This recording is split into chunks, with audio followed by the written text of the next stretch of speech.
Hi, this is Gus Lanzalata at Profile Racing, and today's Tech Tuesday is Elite Freewheel Maintenance.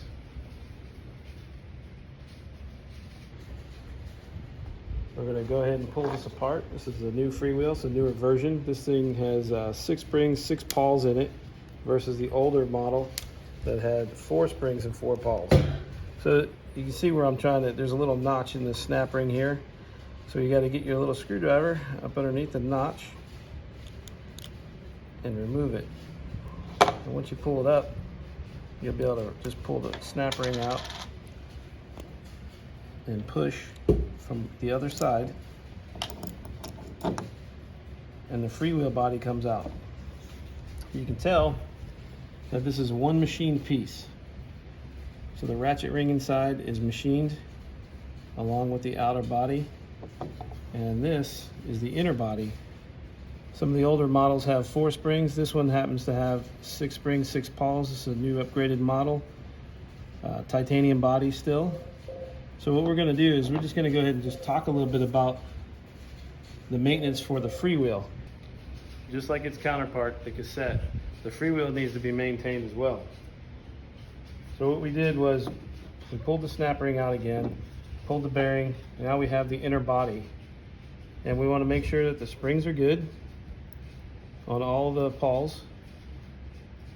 After it's all cleaned up, then what we'll do is we will take a little bit of TriFlow, and we're just going to put a little drop on each side.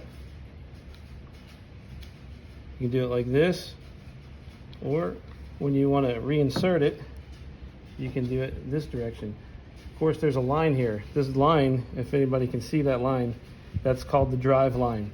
So you'll notice on the body where the threads start. So that would be threaded onto the hub on the drive side. So this is the best way to do it.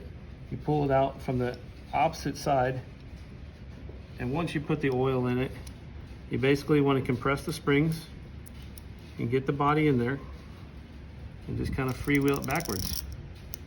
Freewheel and push. Now you get one that's kind of stuck.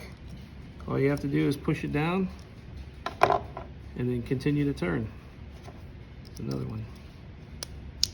There we go. And then that'll click in just like that. You could also take the lubricant and you could also just put it in here as well. So not necessarily do you have to do it one pawl at a time. You can just kind of put it in there as well. And then the bearing goes back on, just like that, and that'll get pressed in. Just make sure it's all the way down. And then lastly, the snap ring will go back in. So if you started on one edge and you just kind of run it around like that, and you want to hear it snap in. So make sure it's underneath that lip here. So you can see this lip, make sure that that snap ring is underneath there. And what I would do is I would just push on it to make sure there's no movement. And there you go. Then you'll have a freewheel that'll last for a long time.